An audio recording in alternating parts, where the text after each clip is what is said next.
لا حول ولا قوة إلا بالله العلي العظيم. أعوذ بالله السميع العليم من الشيطان اللعين الرجيم. بسم الله الرحمن الرحيم.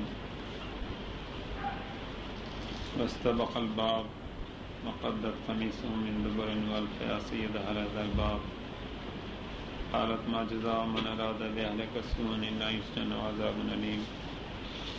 قال هي راودتني عن نفسي وشهد شاهد من أهلها إن كان قميصه قد من قبل فصدقتها من الكاذبين وإن كان قميصه قد من دبر فكذبته من الصادقين. فلما رأى قميصه قد من دبر قال إنهم من كيدكن إن كيدكن عظيم. یوسف عارضنا هذا واستغفر لذنبك إنك كنت من الخاطئين. اور دونوں دبائے آگے بڑھے اور کھینچا اس نے ان کے قمیص کو پیچھے سے ملاقات کی اس کے سردار سے دروازے کے قریب.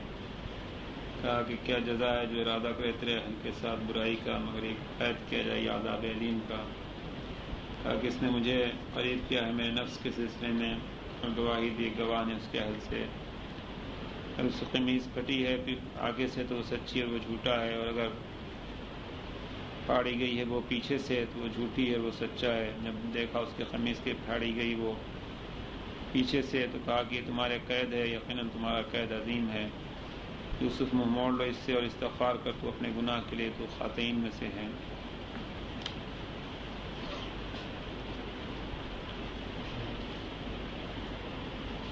ایک دو جملے اچھے سمجھ میں آئے اس دفعہ.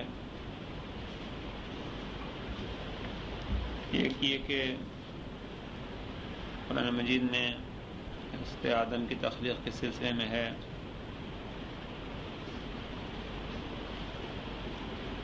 کہ ملائکہ نے کہا کہ تجعل فیہا من یفسد فیہا ویسفک الدماء، تو اسے پیدا کر رہا ہے کہ جو فساد کرے گا خونریزی کرے گا.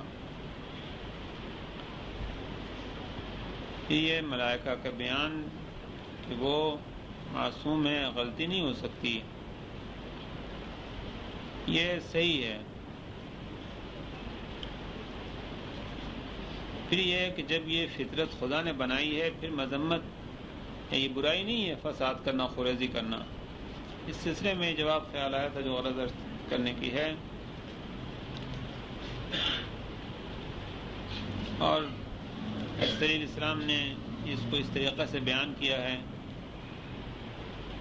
کہ خدا نے ملائکہ میں صرف عقل دی ہے خواہشات نہیں ہے. بالکل حیوانات میں صرف خواہشات ہیں عقل بالکل نہیں ہے. اس سے آپ اندازہ کر سکتے ہیں کہ ملائکہ کا وجود کس قسم کا ہوگا کہ جیسے ہم عقلی کام کرتے ہیں سوچ سمجھ کے صرف اس قسم کا کام ملائکہ کا ہے. صرف جو خدا نے فرمایا اس کے عقلی طور سے بالکل اسی طرح سے انجام دینا.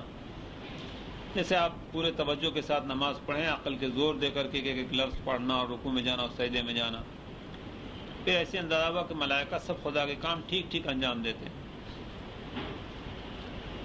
اور حیوانات کی زندگانی یہ آسان ہے کہ اس میں ہمارا بیشتر وقت اسی میں مصروف ہے لہذا ان کے خواہشات کا اندازہ ہے کہ صرف خواہش ہے عمل کرتے. اسی لیے میں نے عرض کیا کہ جواب کے سلسلے میں کہ یہ صحیح ہے کہ انسان کے اندر فسادات و خونریزی اس کی فطرت ہے، لیکن اگر اس سے ایک حیوان بنایا گیا ہوتا تو یہی اس کا کمال تھا. مثلا ایک شخص اگر غصہ کرتا یہ اس کا کمال تھا. ہم حیوانات کو دیکھتے ہیں غصہ کرتے ہیں ان کا کمال ہے. مرغی اپنے بچے کی حفاظت کے لیے غصہ کرتی ہے یہ اس کا کمال ہے. یا کوئی بھی جانور جو غصہ کرتا ہے اس کا کمال ہے. یا چوری کرنا کہ اگر ایک فائدے کی چیز ہو نقصان کا ڈر نہ ہو چوری کرنا یہ اگر انسان کو عقل نہیں ہوتی یہ کمال تھا. جیسے بلی چوری کرتی اس کا کمال ہے اس کے کھانے کی چیز ہے موقع ملتا لے جاتی. لہٰذا ہم اپنے کو برا کہتے ہیں کہ ایسی جگہ کیوں رکھا بلی کو نہیں برا کہتے. یا شہوات ہیں کہ کسی کو نامحرم کو دیکھنا اگر صرف حیوانی وجود ہوتا کمال تھا کہ کوئی حیوانات میں اس کو مذمت نہیں کرتا کہ یہ حیوانات کیوں مادہ کی طرف رخ کرتے ہیں. پھر یہ حضرت علیہ السلام کا بیان یہی ہے کہ انسان میں دونوں چیزیں دی گئی. یہی میں نے جواب عرض کیا تھا کہ جس کی مدد میں یہ حضرت علی کا بیان ہے کہ انسان میں دونوں چیزیں دی گئی. بہت اچھا بیان ہے حضرت علی کا، عقل و شہوات دونوں.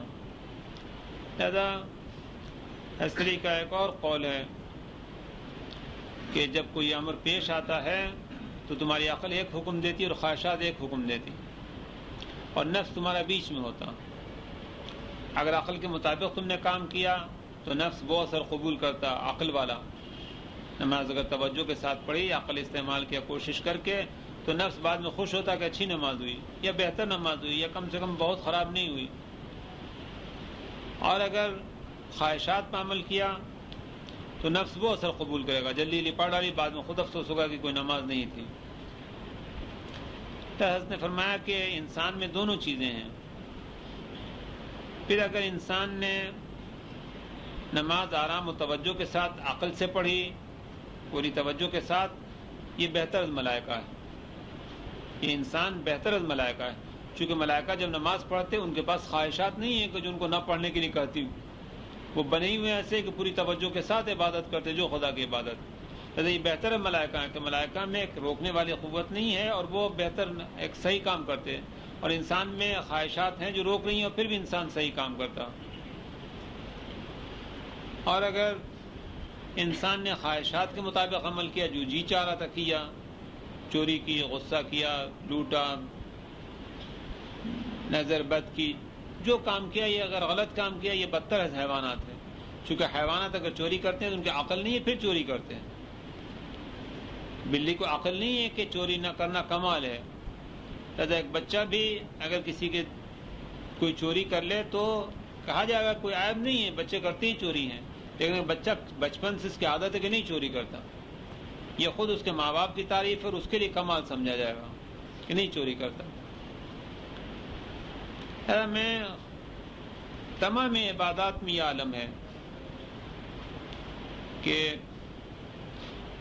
ہر عبادت تقریباً کہ نماز، 5 وقت کی نماز خواہشات کے خلاف ہے. بدن کہ جو فسادی ہے وہ فساد چاہتا ہے. یہی ملائکہ نے کہا تھا کہ یفسد فیہا، کہ تو اسے خلیفہ بنا رہا ہے کہ جو فساد کرے گا. سب کو معلوم ہے کہ صبح کے وقت سویرے اٹھنا بدن کے لیے بہتر ہے، انسان کے لیے بہتر ہے. دیر تک سوئے رہنا فساد کا سبب ہے. سب کو معلوم ہے کہ انسان دوپہر کو تھکا ماندہ جذبات میں تیز آ رہا ہے، ایسی حالت میں اگر کھائے گا پیے گا زندگانی شروع کرے گا گھر کی، تو وہ جو کاروبار کی وجہ سے تھکن ہے اس کا اثر دن بھر رہے گا. رات کے وقت انسان خواہش ہے سونا، فوراً سو جا، رات بھر پڑا سوتا رہے، یہ صحت کے لیے اچھا نہیں ہے. سبھی خیال ہے یہ. لہذا یہ فساد ہے انسان کے لیے کہ صبح دیر تک پڑا سوتا رہے. معلوم ہے، لیکن پھر انسان یہ کام کرتا، یہ فساد کا کام کرتا.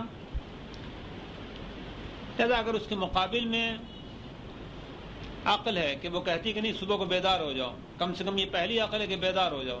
نبی انسان نماز پڑھے تو بھی بیدار ہونا اچھی بات ہے. پھر اگر نماز پڑھتا کہ مزید روحانی خوشی اضافہ ہے. لہذا انسان کے مزاج میں فساد ہے. میں نے عرض کیا کہ ملائکہ نے صحیح کہا تھا، وہ معصوم ہے کہ تجعل فیہا من یفسد فیہا، کہ تجھے اسے بنا رہا ہے کہ جو اس میں فساد کرے گا. لیکن عقل کی وجہ سے اگر اس فساد کو انسان نے روک لیا، فساد سے اپنے آپ کو روک لیا، تو یہ کمال ہے اس کا کہ جو اور مخلوقات میں نہیں پائی جاتی. رمضان کا مہینہ آ رہا ہے، یہ معلوم ہے کہ بدن انسانی 11 مہینے کھانے پینے میں زیادتی کرتا رہتا. اگر 12 مہینہ یہ کرے گا تو یہ کھانے میں کی زیادتی جو ہے رفتہ رفتہ کر کے ایک بڑی بیماری کو دعوت دے گی. یہ معلوم ہے فساد. حیوانات کے لیے اگر بات ہو 12 مہینہ کھاتے کوئی حرج نہیں ہے، لیکن انسان کے پاس عقل ہے. اگر 1 مہینہ اپنے کو روکتا، نہ کہ دینی لحاظ سے، دنیاوی اعتبار سے بھی ہر جگہ معلوم ہے کہ پرہیز کرنا، فاقہ کرنا، کبھی کھانا چھوڑنا یہ اچھی بات ہے. لہذا یہ فساد کے جو بدن کے لیے فطرت انسانی ہے، اگر عقل کے ذریعے سے روک لیا اور 30 دن تک نہ کھایا، پھر یہ کمال ہے انسان کا. پھر میں عرض یہ کیا کہ یہ صحیح ہے کہ فطرت انسانی فسادات و خریزی ہے، لیکن جتنے فسادات و خریزی ہے اس کو عقل کے ذریعے سے اس پر عمل نہ کرنا کمال روحانیت ہے۔ نہ منم پر نظر کرنا فطرت انسان ہے، نہ کرتا ہے یہ کمال انسان ہے۔ ایک جگہ موقع ہے چوری کر سکتا ہے، مال کسی کا غصب کر سکتا ہے، لیکن اگر ہمت کر کے بولے نہیں میں ہر ایک کا حق پہنچا دیتا، کمال انسان ہے۔ رشید کے تعریف کسی بی بی نے آ کے کی تھی کہ رشید وہ آدمی ہیں کہ میرے والد کا جب انتقال ہوا تو پہنچے گھر پر اور نے کہا کہ دیکھیے حضرات کسی کو معلوم نہیں ہے، مرحوم نے میرے پاس 17,000 روپے رکھوایا تھا کہ جب انتقال ہو جائے ادب دے دینا، یہ حاضر ہے جو لوگ ہیں لے لیں۔ انہوں نے کہا کہ یہ بہت مشکل کام ہے۔ اسی طریقے سے ہر آدمی کو موقع ملتا کبھی کسی کا مال غصب کرنے کا، غصب کرے فطرت ہے، کوئی برائی نہیں ہے، یعنی وہ فطرت ہے انسان مادی اور فسادی کوئی برائی نہیں ہے، لیکن اگر انسان اس فطرت پر قابو پا لے اور نہیں حقدار تک پہنچا دے، حرام نہ کھائے، یہ روحانی خوشی انسان کو حاصل ہوتی۔ اس وجہ سے کئی دفعہ یہ موضوع یہاں پر تھا کہ وجہ کیا کہ خداوند عالم نے تمام مخلوقات کی زندگانی میں سب جو رکھا خوش خوش رکھا۔ ہم انسانوں کی زندگانی میں ایک تلخیاں ہیں۔ وجہ یہ ہے کہ تلخیاں اتفاق نظام یہ ہے کہ جتنی تلخیاں ہیں، جتنی یہ برائیاں ہیں، جتنی یہ مادیات ہیں، جتنے یہ فساد کے پہلو تھے، یہ مادی جو میں ابھی میں نے عرض کیا، سب کو ترک کرنے میں انسان کے لیے کمال روحی۔ جب ترک کرنے میں کمال روحی ہے تو جو نہ ترک کرے گا اس کی تلخی چکھتا کہ کیوں انسان کی زندگانی میں تلخی۔ خداوند عالم نے صبح کی نماز اگر خدا چاہتا تو ہمارا مزاج ایسا بناتا کہ جی ہی چاہتا نماز پڑھنے کے لیے، لیکن پھر اس نماز میں مزہ نہیں آتا۔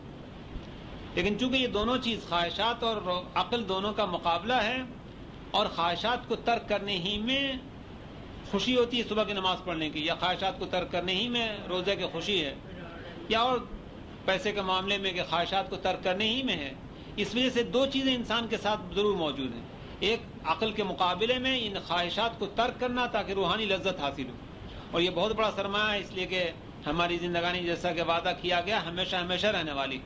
لہذا جس نے یہاں کسی کا ایک دو پیسہ بھی غصبی نہ لیا ہو، دو پیسے کے معاملے میں ایمانداری دکھائی ہو، اس کے نفس کے لیے خوشی موجود ہے، چاہے اس کی ویلیو 2 ہی پیسے کی ہو، لیکن نفس میں خوشی موجود ہے، چونکہ ہمیشہ کی زندگانی ہے لہذا ہمیشہ کی لذت ہے، اس لحاظ سے اس کی قدر و قیمت زیادہ ہے۔ اور جب یہ دو چیزیں خدا نے مقرر کی ہیں تو جو شخص عقل کے ذریعے سے شکست دے گا اتنی لذت اٹھائے گا۔ لہذا جو شخص ہے کہ جس دن صبح کی نماز کبھی قضا نہیں ہوئی ہے وہ خود مزہ اٹھاتا، خود اس کے دل میں اس کی لذت کا احساس۔ جو شخص ہے جس نے کبھی روزے ترک نہ کیے ہوں بلکہ مستحبی بھی روزے رکھے ہوں، جبکہ ہر روزہ رکھنے میں جی چاہتا کھانے پینے کا، وہ خود لذت محسوس کرتا۔ جو شخص بھی ہے کہ ہمیشہ جو پیسہ خدا کی راہ میں غریبوں کو یا حق خدا ہے حق امام ہے جو دینا ہو دیا ہے، خود لذت محسوس کرتا، چاہتا نہیں دے سکتا تھا، خود یہ لذت محسوس کرتا۔ اور امید یہ ہے کہ یہ لذتیں جو ہماری روح کو حاصل ہوتی ہیں یہ ہمیشہ ہمیشہ باقی رہیں گی۔ اس لحاظ سے یہ بہت بڑا سرمایہ ہے کہ جو انسان اس دنیا سے حاصل کر سکتا۔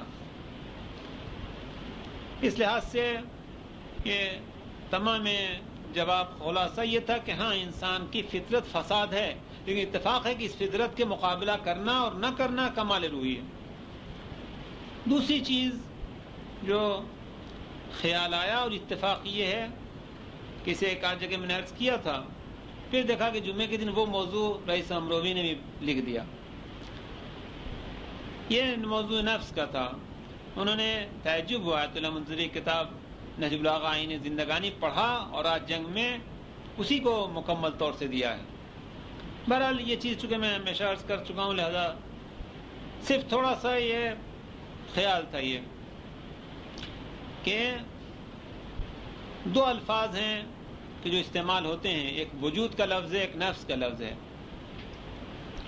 وجود کے لیے سب سے پہلی مثال جو پانی کی ہے یا ہوا کی ہے یا جمادات کی کسی بھی چیز کی، یہ جمادات جو ہیں اگر اپنے وجود کو نہ محسوس کریں تو وجود ان کا ہوگا لیکن کسی اور کے لیے ہوگا، خود ان کے لیے نہیں ہوگا، اور غالباً یہ ممکن نہیں ہے کہ ان کو خود احساس نہ ہو، ضرور احساس ہوگا۔ لہذا جو احساس ہے ان کو اپنے وجود کا، یہی وجود ہے۔ جو اتنا خیال ہے، پانی کو خیال ہے کہ میں ہوں تو یہی اس کا وجود ہے۔ درخت کو خیال ہے کہ میں لمبا ہو رہا ہوں یا میرے پتے پیدا ہو رہے ہیں یا پھل ہیں، یہ اس کا وجود ہے۔ حیوانات کو خیال ہے کہ وہ کھا رہے ہیں یا آرام کر رہے ہیں یا بارش میں بھیگ رہے ہیں یا گرمی میں تکلیف ہو رہی ہے یا سو رہے ہیں یا چل رہے ہیں، یہی ان کا وجود ہے۔ لہذا یہ گفتگو چونکہ ہمیشہ ہے، آپ کے خیال ہوگا کہ یہ ہر وجود ایک جیسا نہیں ہے۔ پانی کا وجود بھی وجود ہے، فضل خدا ہے، نعمت ہے۔ اگر پانی خلق نہ ہوتا تو نہ محسوس کرتا کہ میں ہوں، یا مٹی اگر خلق نہ ہوتی تو نہ محسوس کرتی کہ میں ہوں، کہ ہر چیز کائنات میں تسبیح کرتی، پھر اپنا وجود ہے اس کا، پھر یہ وجود اس کی نعمت ہے۔ لیکن یہ وجود بہت ہلکا وجود ہے، اور درخت کا وجود کہ اپنے آپ کو لمبا ہوتا یا پتے یا پھل و پھول دیکھ رہا ہے، یہ وجود ہے، لیکن اس کے مقابل میں زیادہ وجود ہے۔ اور حیوانات میں چلنا پھرنا، کھانا پینا اور بہت سی چیزیں ہیں، لہذا یہ بھی وجود ہے، لیکن اس سے زیادہ وجود ہے۔ اس کو خمینی نے اپنی کتاب میں کئی جگہ کہا ہے کہ ہر چیز میں جلوہ الہی ہے۔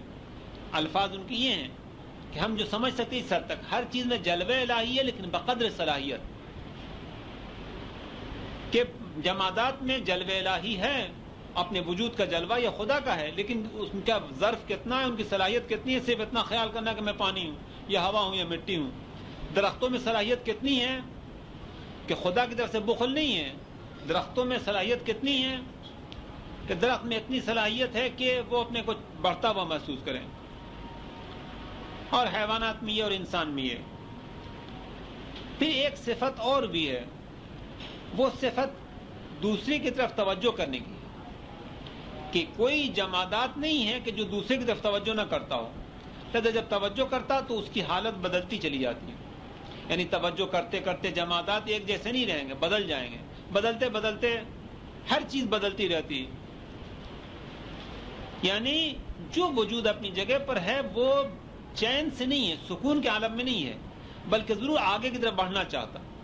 لہذا تمام چیزیں جو کائنات کی ہیں رفتہ رفتہ بدلتے بدلتے جتنے جمادات ہیں سب کے سب نباتات میں بدل سکتے ہیں، نباتات حیوانات میں، حیوانات کمال کر کے عقل کی منزل تک، اس لحاظ سے ہو سکتا ہے کہ سب آخری درجے تک پہنچیں۔ لیکن انسان اگر جلدی پہنچ جاتا، یہ اس کا کمال ہے۔ مثلا غرض عرض کرنے کی یہ ہے کہ وہ لوگ کے جو دنیا میں ہیں، مثلا ائمہ طاہرین کو نہیں قبول کیا، نہیں معرفت حاصل کی، آیا واقعی ائمہ طاہرین کی زندگانی تھی کہ وہ ان کو قبول نہ کرتے دل سے؟ ایسا نہیں ہے، سمجھتے تھے لیکن جذبات کی بنا پر نہیں قبول کیا۔ ہو سکتا ہے کہ یہی مرنے کے بعد جب اس دنیا میں پہنچے تو ایک مدت تک سزا کے بعد سے اعتراف ہو ان حقائق کا۔ یعنی ائمہ کی زندگانی ایسی نہیں تھی کہ کوئی ایک انسان ان سے عقیدت مند نہ ہو، وجہ نہیں ہے۔ میں اس وقت مانتا کہ عقیدت مند نہیں جب میں یہ سمجھوں کہ خدا تعالی میں صلاحیت نہیں دی ہے، جبکہ پیغمبر نے فرمایا کہ ہر آدمی میں صلاحیت خیر کی ہے۔ پھر وجہ کیا ہے کہ سلمان کو عشق تھا علیہ السلام سے اور باقی صحابہ کو نہیں تھا۔ یہ میں نہیں مان سکتا ہوں کہ باقی صحابہ میں صلاحیت نہیں تھی کہ علی کے کمالات کو قبول کرتی، کہ علم کا ہونا، شجاعت کا ہونا، تقویٰ کا ہونا، پرہیزگاری کا ہونا، یہ انسان کو قبول نہ ہو۔ لہذا ابھی بھی اگر ایک شخص ایک نیک آدمی ہے، دوسرا اسے دشمنی کرتا، تو یہ ہم نہیں کہہ سکتے کہ اس کو سمجھنے کی نیک آدمی ہے، صرف جذبات کی بنا پر نہیں قبول کرا۔ ایک نہ ایک دن قبول کرے گا، نہیں قبول کرے گا قبر میں قبول کرے گا۔ یا خمینی نے درس میں کہا ہے اپنے کہ ابھی تم ٹھیک ہو جاؤ، نہیں ٹھیک ہو گئے تو تم مرض الموت میں ٹھیک ہو جاؤ گے۔ اس وقت تمہارا ہوش ٹھیک ہوگا کہ ہاں تمہارے خیالات غلط تھے، اور اس وقت بھی نہیں ہوا تو قبر میں ٹھیک ہو جاؤ گے، اگر اس کے بعد بھی نہیں ہوا تو جہنم میں ٹھیک ہو جاؤ گے۔ لہذا یہ انسان حق باتیں یہ سب قبول کریں گے۔ آج جو نماز نہیں پڑھ رہے اس کا مطلب یہ نہیں کہ ہمیشہ ہمیشہ کی زندگانی میں ان کا عقیدت رہے گی کہ نماز غلط چیز تھی، نہیں، قبر میں خیال آ جائے گا کہ نماز یہ ٹھیک تھا اور میں نے غلطی کی ہے، پھر یہ اذیت بھگتیں گے وہ۔ بہرحال یہ ہے، ہر وجود اپنی جگہ پر وجود ہے خدا کی طرف سے، لیکن ایک درجے کا وجود نہیں ہے۔ جمادات کا وجود گھٹیا درجے کا، درخت کا وجود اس سے بہتر ہے، حیوانات کا وجود اس سے بہتر ہے، لہذا وجود ایک درجے کا نہیں ہے۔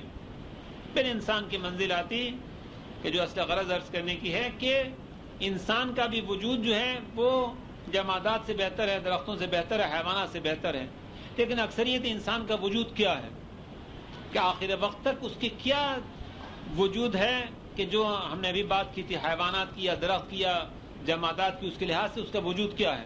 یہی ہے کہ خوب کھایا ہے، خوب آرام کیا ہے، خوب عیش کیا ہے، خوب تفریح کی ہے، خوب پانی پیا ہے، خوب شہوات پوری کی ہیں۔ اس کے علاوہ اکثریت انسانی کوئی بات نہیں ہے۔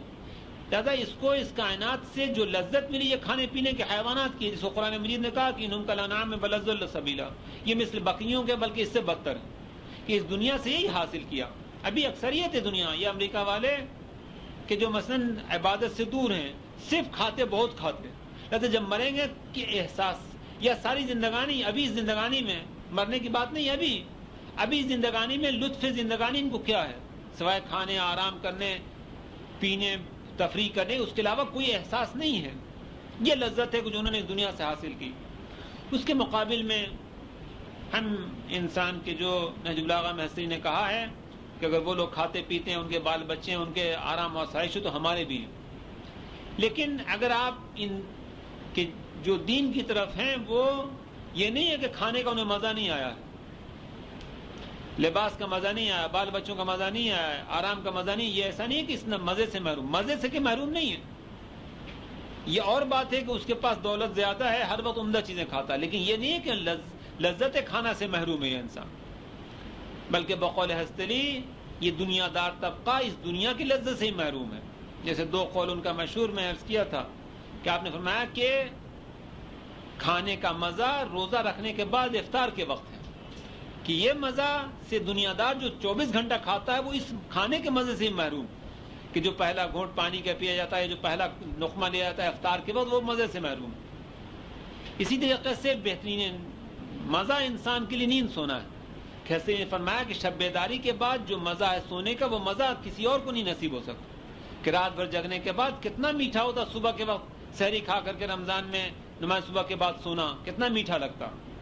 لہذا خود دنیاوی اعتبار سے بھی وہ لذت نہیں چکھ سکتے۔ فقہ کے زمانے میں نے عرض کیا تھا کہ وہ لوگ جو نامحرموں سے بات کرتے، ان سے ہنستے، ان کے چہروں کو دیکھتے، ان کے بات چیت سے خوشی محسوس کرتے، ہو سکتا ہے کہ اپنی بیوی کے ساتھ ان کی لذت میں محروم رہ جائیں وہ۔ یہ امکان اس چیز کا فقہ میں تھا۔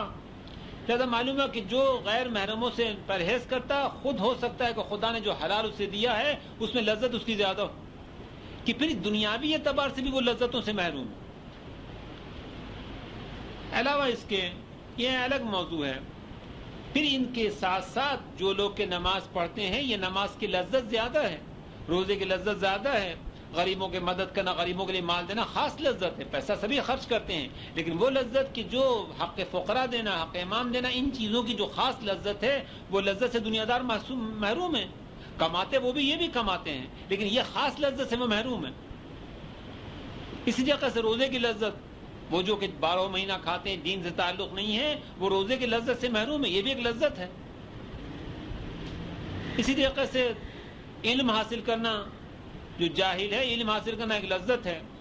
غصہ ضبط کرنا، کہ غصے کے وقت چیخنا چلانا اپنی بیوی پر کیوں نہ ہو، یہ غصہ کرنا حیوانی صفت ہے، لیکن جو دیندار ہے مثلا جو ضبط کرنے کی عادت رکھنا کسی کے سامنے غصے کو، یہ خاص لذت ہے کہ میں غصہ کر سکتا لیکن میں ضبط کیا، یہ خاص لذت انسان کو حاصل ہوتی۔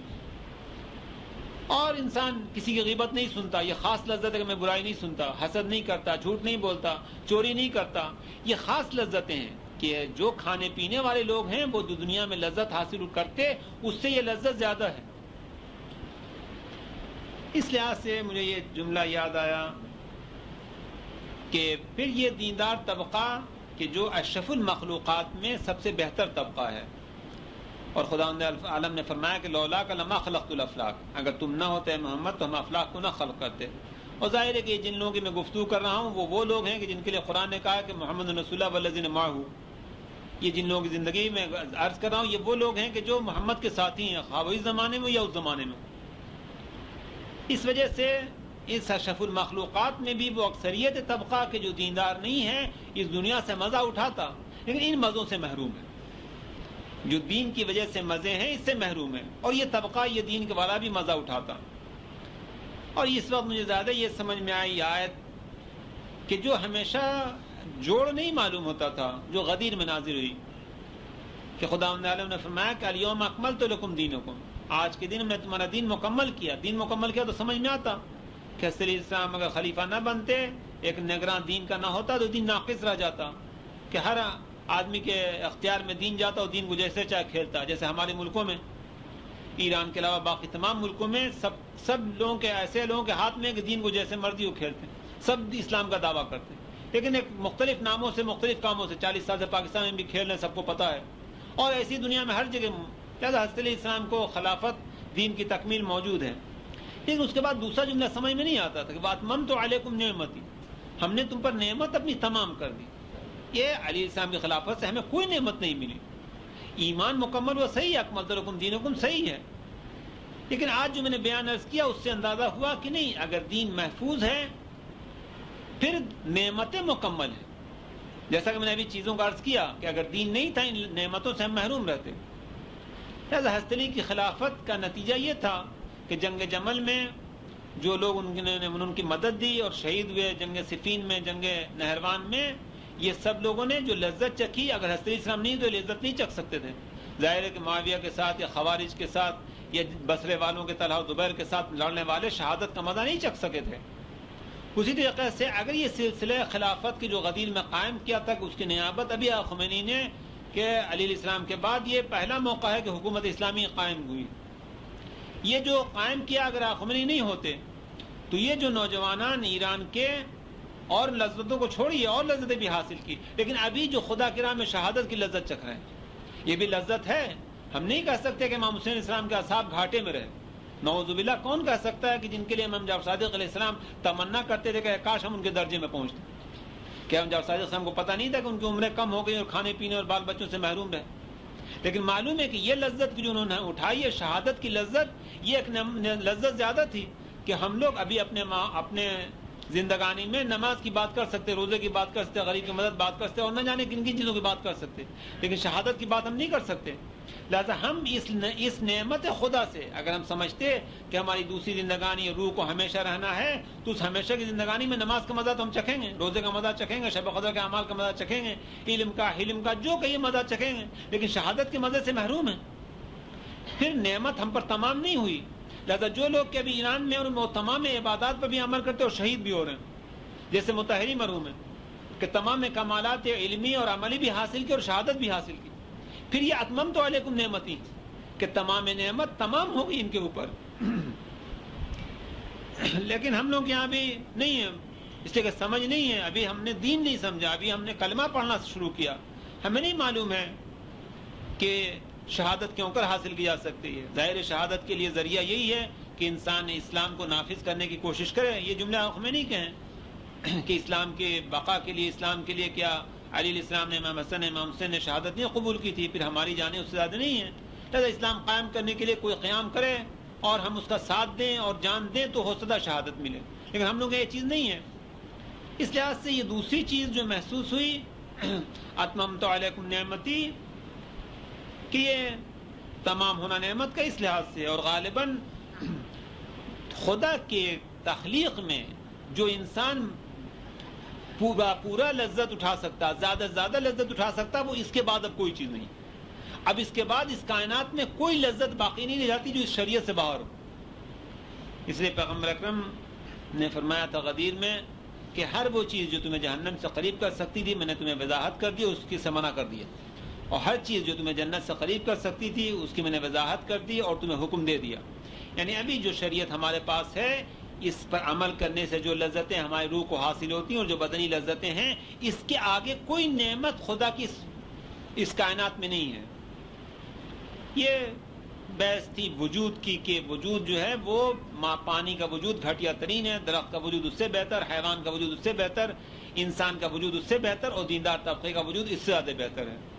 ہو سکتا ہے کہ یہی ہمارا نفس ہو کہ آج جنگ میں رئیس امروی نے ایت اللہ منتظری کی کتاب ہی کا خلاصہ دیا ہے، ہو سکتا ہے اسی کو ہم نفس کہیں، وہ نفس پانی تھا، وہ نفس درخت تھا، وہ نفس حیوان تھا، یہ نفس انسان ہے اس کمال پر۔ لہذا اس زندگانی میں ابھی یہ آیتیں ایک دو کہ میں اس لحاظ سے غور کرتا کہ ان آیات سے ہم کیا اپنے لیے فائدہ اٹھا سکتے ہیں، کافی مشکل معلوم ہو رہی ہیں، خاص طور سے قد قمیصہ وغیرہ کے الفاظ کہ پچھلی سوروں میں اتنا مشکل نہیں تھا کہ مختلف انبیاء کے حالات ہوتے تھے، آسان تھا سمجھنا۔ بہرحال یہ اس سلسلے میں بھی کہ تھوڑی ہم نے گفتگو یہ سمجھ کی تھی کہ یوسف علیہ السلام ہو سکتا ہے کہ ہمارے لیے ان کا قصہ نمونہ ہو کہ انسان اپنے روحانیت کی حفاظت کرے. انہی باتوں کی جو بھی میں نے عرض کیا ہے.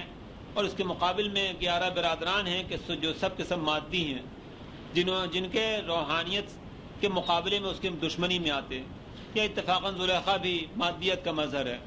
کہ ان تمام مواقع پر ہمارے لیے کمال یہ ہے کہ یوسف کے نقش قدم پر چلیں اور اپنے دامن کو تمام مادیات سے بچائے رکھیں اور روحانیات کے مقابل میں رہیں کہ انسان کی لذت ہے.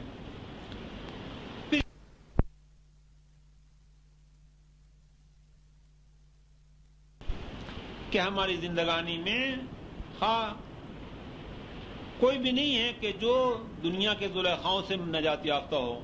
ہر قسم کے مادی زلیخائیں ہر وقت موجود ہیں کہ جو انسان کو کہ جو کمالات یوسفی اپنے میں قائم کرنا چاہتا اس کے دامن کو ملوث کرنا چاہتے.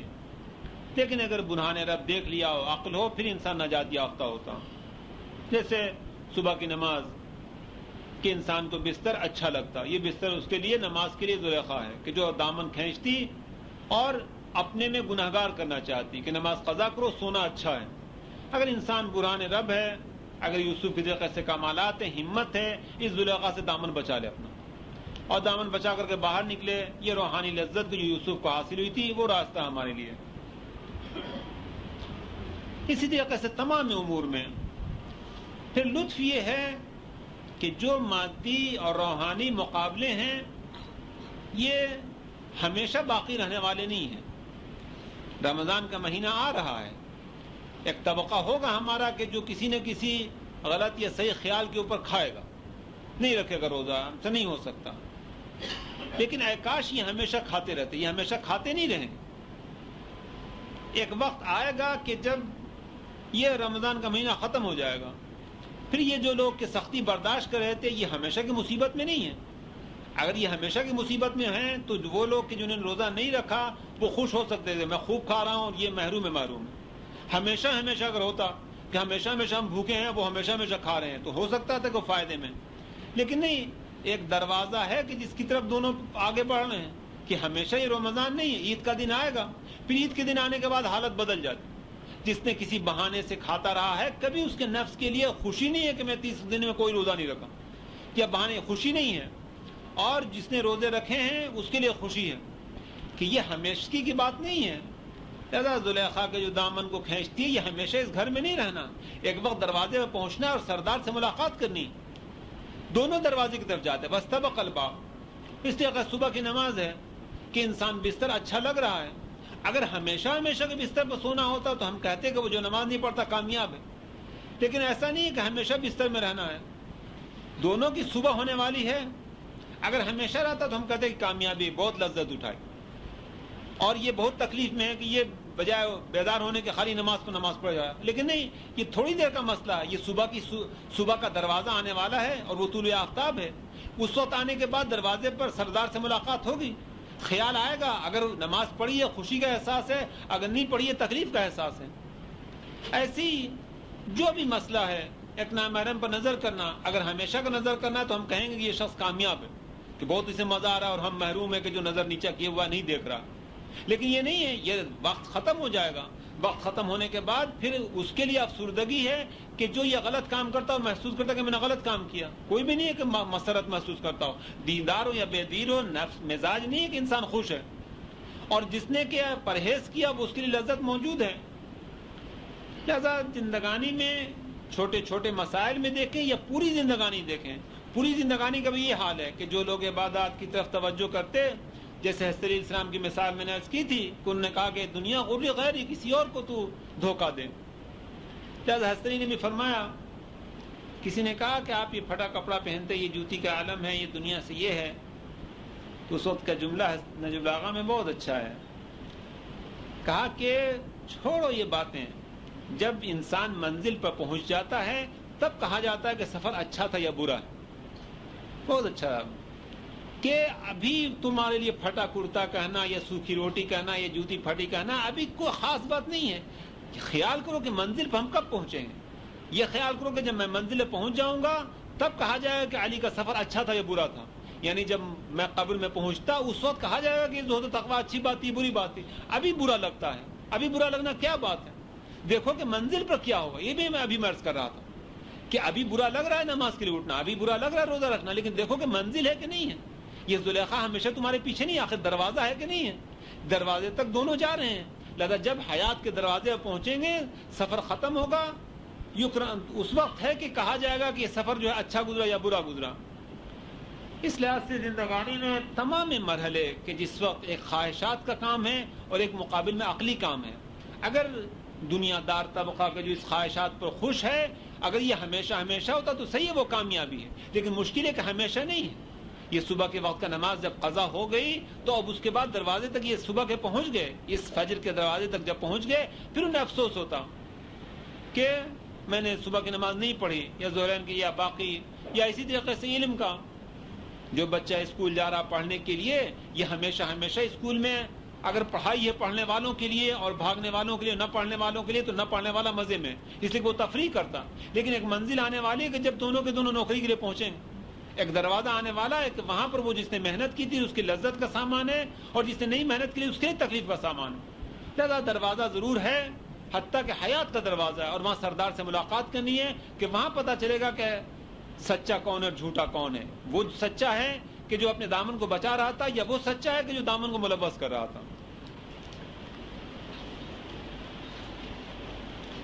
وقدت قمیص من دبر, تو اس نے ان کے قمیص کو پیچھے سے چاک کر دیا.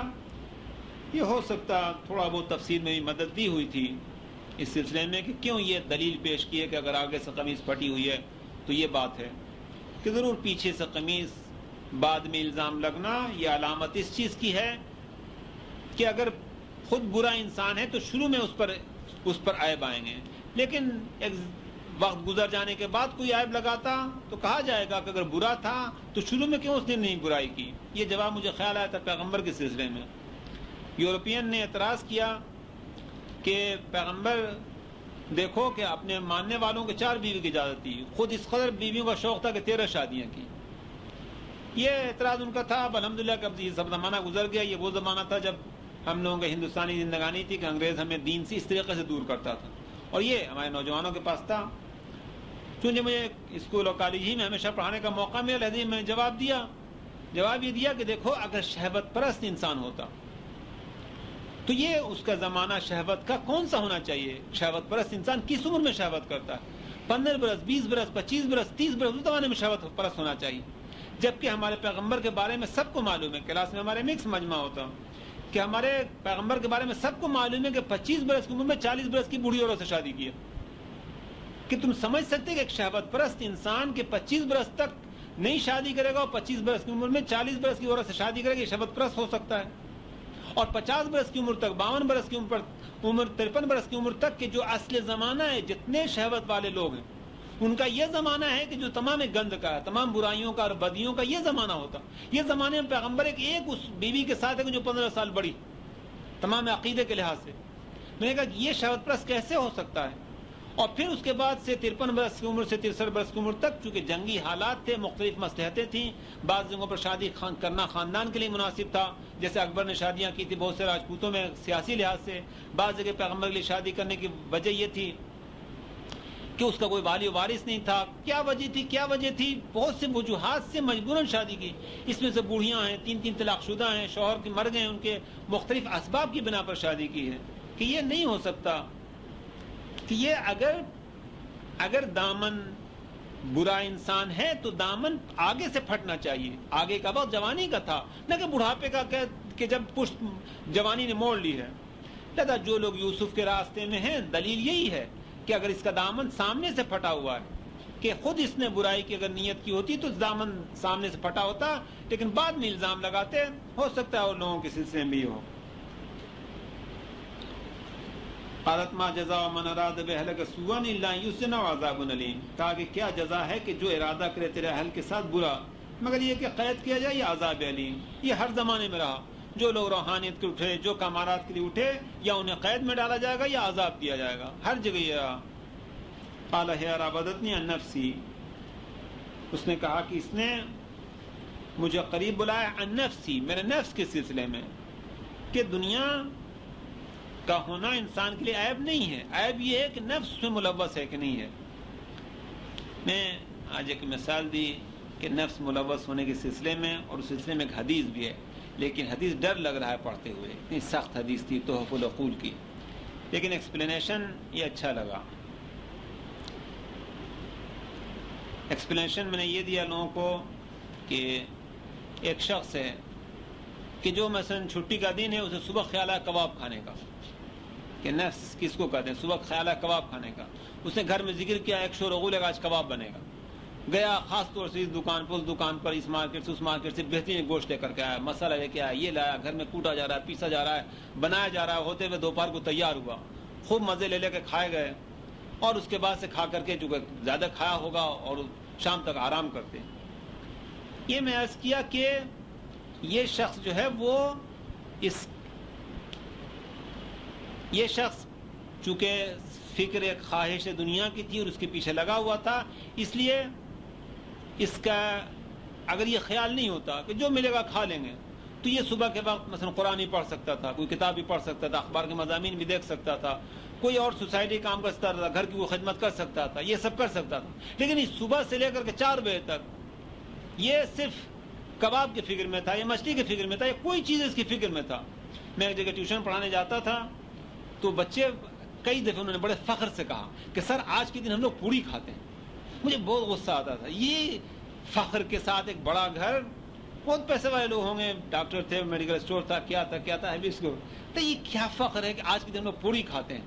یہ اتنا زیادہ افسوس کی بات نہیں کہ تم پوری کھاتے، پوری بہت کھاتے، لیکن یہ مغز کہ جب میں 10-11 بجے پہنچا پڑھانے کے لیے تو اس وقت یہ مغز پر کتنے اس کی پوری تاریخ کہ خاص تو اس کا ذکر کرتا ہے، کیا خاص بات ہے کہ پوری کھائی تھی، کون سی خاص چیز ہے کہ ذہن پر ملوث ہے۔ اس لیے کسی آدمی کی مثال دی کہ اس کی صبح سے اور جب تک کہ کھا نہیں لیا بلکہ اس کے بعد 4 گھنٹے تک اس کے مغز پر کباب سوال، کہ خرابی کیا تھی؟ خرابی کباب کھانا نہیں ہے، خرابی ہے کہ نفس بیچ دیا تم نے کباب کے ہاتھ، تمہارا نفس جو ہے صبح سے 4 بجے تک کباب کے ہاتھ تم نے فروخت کر دیا۔ لہذا حضرت علیہ السلام نے زہد کی تعریف کی ہے اسی چیز کو اور الفاظ میں کہ لیس الزہد ان لا تملک المال ولکن الزہد ان لا تملکک المال۔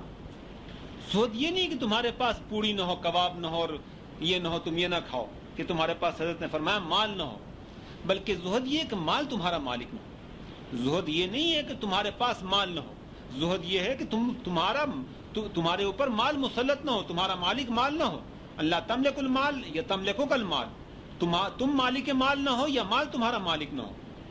لہذا یہ شخص کا نفس جو ہے صبح سے شام تک اس کا نفس کباب کے چکر میں تھا۔ اس لحاظ سے یہ زلیخا عیب نہیں ہے، مادیات عیب نہیں ہے۔ ایک شخص کے صرف فکر ہے کہ میں کار خریدوں گا، اس فکر میں یہ دوڑ دھوپ کرتا، وہ پریشانی کرتا، وہ پریشانی کرتا۔ کار رکھنا اتنی عیب نہیں ہے، عیب یہ ہے کہ فکر کار ہمیشہ ہے کہ اس کا نفس اس میں بک گیا ہے، کہ نفس انسانی اس قابل نہیں ہے کہ انسان اس مادیات میں فروخت کرے۔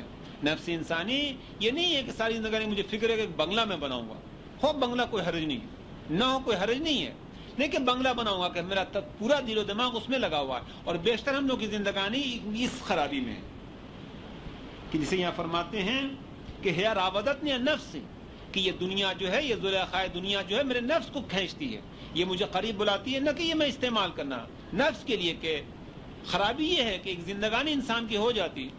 کسی نوجوان نے مجھ سے کہا کہ میرا کاروبار ٹھیک ہے لیکن میں بڑا کاروبار کرنا چاہتا ہوں، لہذا اس عمر میں نہ عبادت کر سکتا ہے، وہ نہ اخلاق ہے، کوئی چیز نہیں سمجھ سکتا، نہ علم سے کوئی کام نہیں کر سکتا، فکر ہے کہ بڑا آدمی بننا۔ یہ بڑا آدمی مر جائے گا بڑے آدمی کے چکر میں، یہ نفس اس کا برباد ہوگا بڑے آدمی کے چکر میں، قبر میں کیا فائدہ ہوگا بڑے آدمی کے چکر میں۔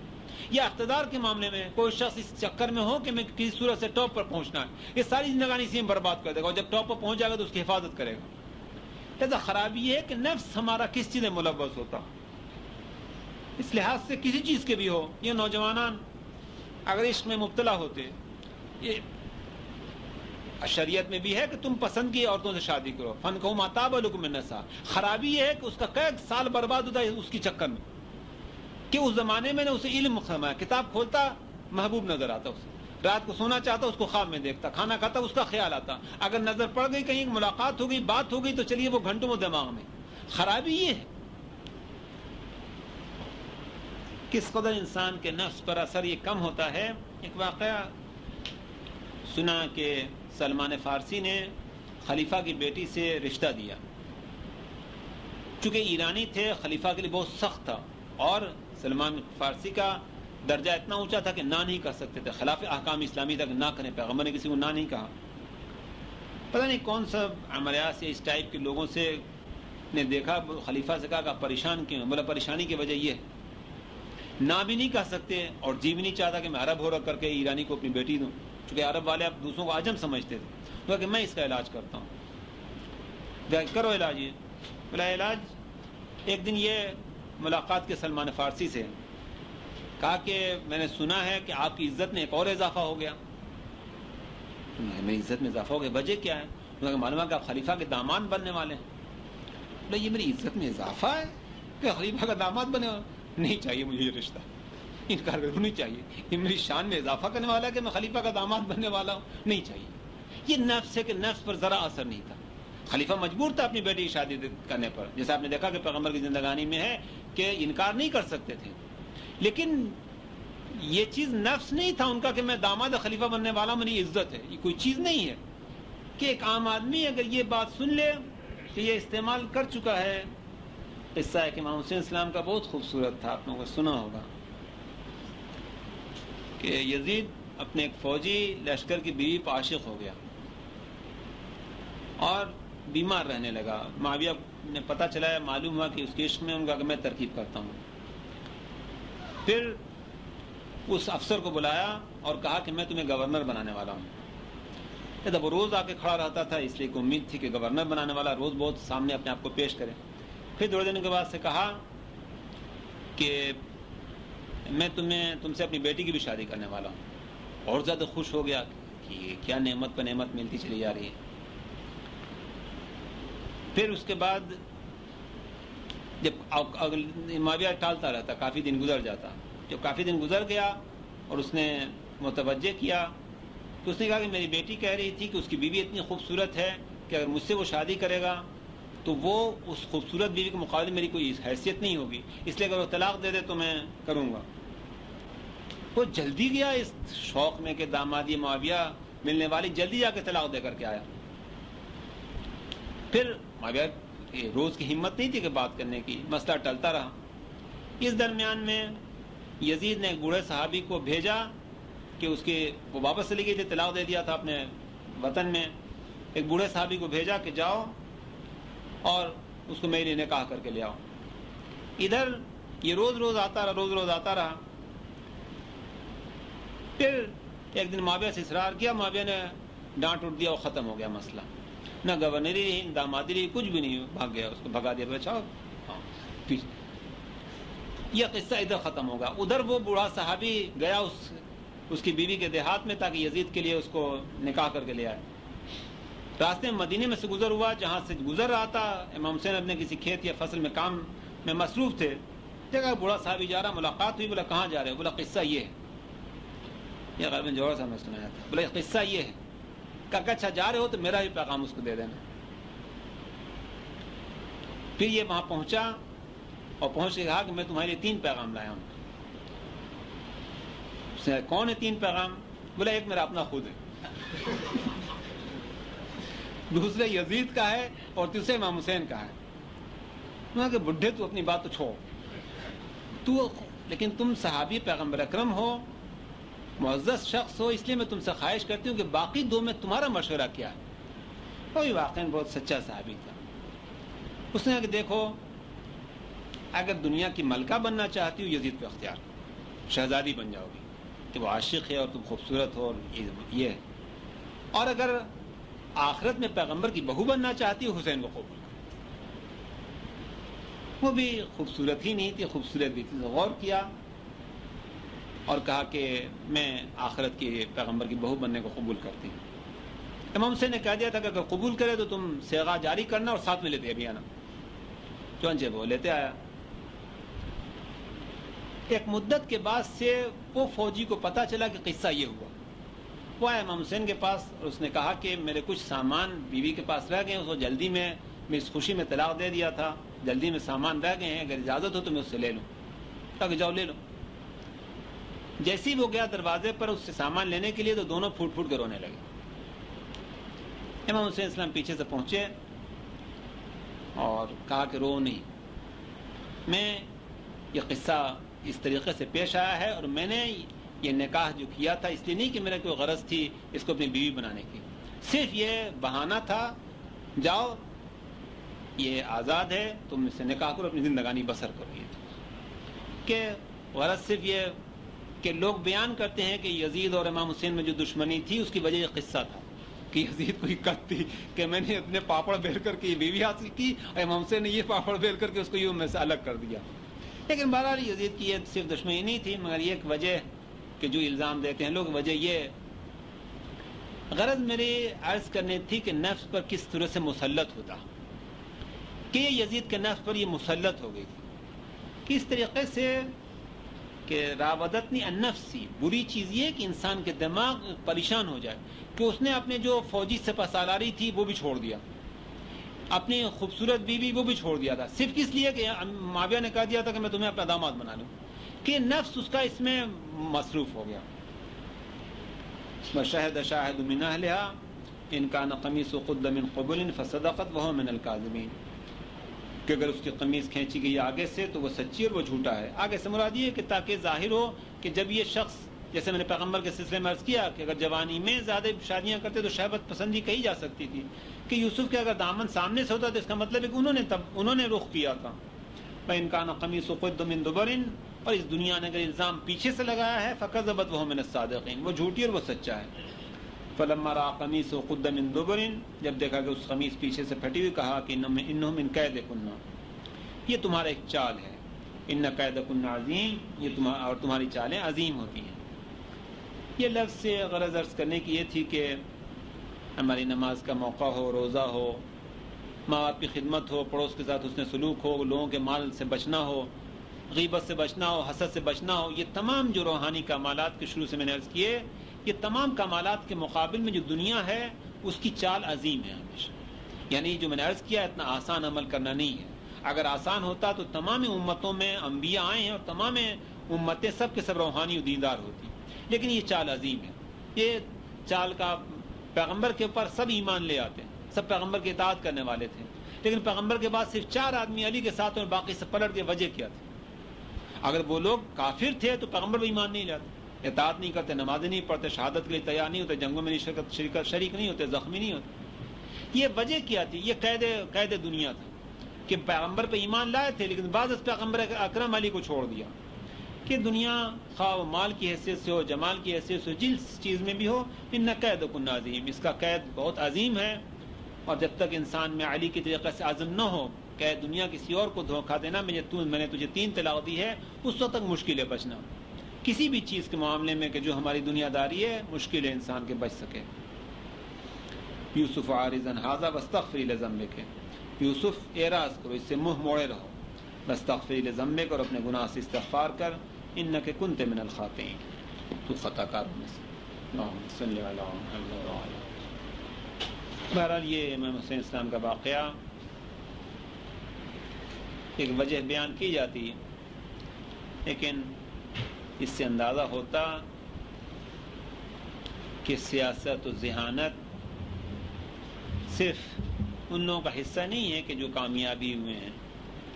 ایک کتاب رضاکار میں پوری محرم نمبر میں چھپی تھی, آغا شہید نے مجھے دکھا دیا تھا, اہل سنت کی کتاب تھی. اس کتاب کا موضوع صرف یہ تھا کہ امام حسین علیہ السلام کی کربلا میں لڑائی, کہ جیسا کہ ہمارے ذاکرین ایک نقشہ پیش کرتے ایک مظلومیت کا کہ بس مرنے کے لیے چلے گئے تھے, یہ نہیں تھا, بلکہ ان کی جنگی مہارت کو ذکر کیا تھا. کہ جیسے اس واقعے سے آپ کو اندازہ ہوا ذہن کی طرف, اسی طریقے سے ذہنی مہارت کا, چنانچہ اس نے لکھا تھا کہ ایک چھوٹے سے لشکر کو لے کر کے امام حسین اسلام نے اس جنگ کو صبح سے اور عصر تک لمبا کیسے کیا. 72 افراد ہوں یا زیادہ سے زیادہ, اس کے کہنے کے مطابق کہ 150 سے زیادہ یقیناً افراد نہیں تھے. چونکہ خیال ہے کہ 72 مثلا اصحاب تھے, کچھ اعزہ تھے, کچھ لوگ رات کو زیادہ آئے, وہ زیادہ کتنے سے زیادہ آ سکتے ہیں, زیادہ سے زیادہ 150 تک تعداد ہے, 160 تک, 170 تک ہے, اس سے زیادہ نہیں ہے. 200 کسی نے بھی نہیں کہا ہے, بلکہ 150 سے آگے نہیں ہے. پھر اس نے کہا کہ اتنے قلیل تعداد سے یہ جنگ کو لمبا کرنا یہ خود ایک مہارت ہے. پہلی مہارت وہ تھی کہ جو 9 تاریخ کے شام کو امام حسین نے دکھائی کہ کس صورت سے بڑھتے ہوئے لشکر کو روکا اور رات بھر کے لیے عبادت کے لیے مہلت لے کر کے جنگ کو طولانی کیا کہ اگر جنگ کو طولانی نہ کرتے تو بطور مسائب میں نے عرض کیا تھا کہ جنگ کو طولانی عبادت کے لیے تھا یا حر کو جنت میں پہنچانے کے لیے تھا کہ اس جنگ کو طولانی کرنے میں جتنے لوگ ادھر سے آئے نہیں یہ ہے کہ آخرت کے لحاظ سے اور ثواب کے لحاظ سے جنت والے بنے بلکہ سیاسی اعتبار سے امام حسین نے اپنی قوت بڑھائی ان کی قوت کم کی چاہے وہ مختصر ہی صحیح ہے کہ جیسا کہ بعضوں نے لکھا اور اس نے لکھا ہے کہ امام حسین اسلام اگر اس جنگ کو 10 تاریخ کو شام تک کھینچ لے جاتے تو دن بھر کے زہیر ابن قین کی تقریر امام حسین کی تقریروں کی وجہ سے کوفے والوں پہ اتنا اثر ہو چکا تھا کہ شام کو آنے والوں کی تعداد اب 2 4 اور 10 20 کی نہیں ہوتی سینکڑوں میں تعداد ہوتی اور دوسرے دن کی اگر لڑائی اس طریقے سے چلتی تو اب یہ کوفے کے اس مجمع کو جو 30,000 بیعت کر چکا تھا کوئی روکنے والا نہیں تھا ہر دن و رات گزرتے اور امام حسین کی طاقت بڑھتی چلی جاتی اور نقشہ پورا پلٹ جاتا کہ یہ اس نے عظمت امام حسین دکھائی تھی کہ اس قلیل تعداد میں ذرا برابر مایوسی نہیں اور جنگی مہارت پوری اس نے لکھا تھا آخر امام حسین ایک صرف غریب اور شہید ہیں یا ماہر فن ہیں ماہر جنگی ہیں پھر اس نے آخری جملہ یہ لکھا تھا کہ امام حسین کے اصحاب مر گئے لیکن ان کے عزم میں کمی نہیں آئی تھی رشتہ داروں کی باری آئی عزم میں کمی نہیں آئی اس وقت تک حسین لڑائی کو کھینچ رہے تھے زیادہ زیادہ تاخیر تک کہ جتنا ہو سکے وقت آگے بڑھے کہ تعجب اس نے یہ کیا ہے کہ اتنی قلیل تعداد فجر کی نماز امام حسین نے ختم کی اور لڑائی شروع ہو گئی اتنے قلیل تعداد کو جبکہ ادھر کا لشکر جتنا زیادہ لکھا گیا لیکن 30,000 سے کم نہیں لکھا کہ چاروں طرف سے لشکر تھا 30,000 آدمی مل کر کے اور یہ 72 یا زیادہ سے زیادہ کچھ تھوڑے سے آدمی 100 آدمی 110 آدمی یہ 120 آدمی جتنا بھی رکھ لیجیے یہ تعداد کی جن میں سے اکثریت یا بچے یا بوڑھے ہیں جوان کم امام حسین کے ساتھ اتنے آدمیوں کو قتل کرنے میں اتنی دیر کا وجہ کیا کہ سب اگر ایسے گھرتے ہوئے بھی قریب آ جاتے اور چاروں طرف سے مارتے 1 گھنٹے میں سب کو مار لے سکتے اس نے بہت تعریف کی ہے کہ امام حسین صاحب غالباً عباس عقاد نام ہے سنی ہے اسی کتاب کی تاریخ میں نے ہندوستان میں بھی سنی تھی لیکن یہ پڑھا یہاں پر اس نے کہا کہ جتنے بھی شہادت ہوتی جا رہی تھی امام حسین اسلام کے جنگ میں کوئی فرق نہیں آ رہا تھا یہاں تک کہ صرف یہ 2 بھائی رہ گئے حضرت عباس اور امام حسین اس وقت تک لڑائی کو یہ کھینچ رہے تھے اور لڑائی بہت زبردست لڑائی تھی لکھا کہ جب تک حضرت عباس زندہ تھے واقعی لڑائی زبردست تھی پھر اس نے لکھا کہ جب حضرت عباس کی شہادت ہو گئی پھر حسین کا چہرہ بدل گیا پھر ابھی لڑائی کا انداز نہیں تھا ایک مایوسی کی کیفیت تھی ابھی وہ حالت تھی کہ مرنے کے لیے تیار تھے یہ واقعی ان میں بھی یہ اشعار ہمیشہ حضرت عباس کی شہادت میں عرض کیا کہ محمد صلی اللہ علیہ وسلم نے اسی وقت فرمایا کہ علم کہ وا خواب عباسا الان ان کا سر زہری اب میری کمر ٹوٹی وقلت ہیلتی اور میرا ہے چاروں تدبیر مسدود ربنا تقبل منا انك انت السميع العليم انشاءاللہ خدا سے دعا ہے کہ ہماری توفیقات میں اضافہ فرمائے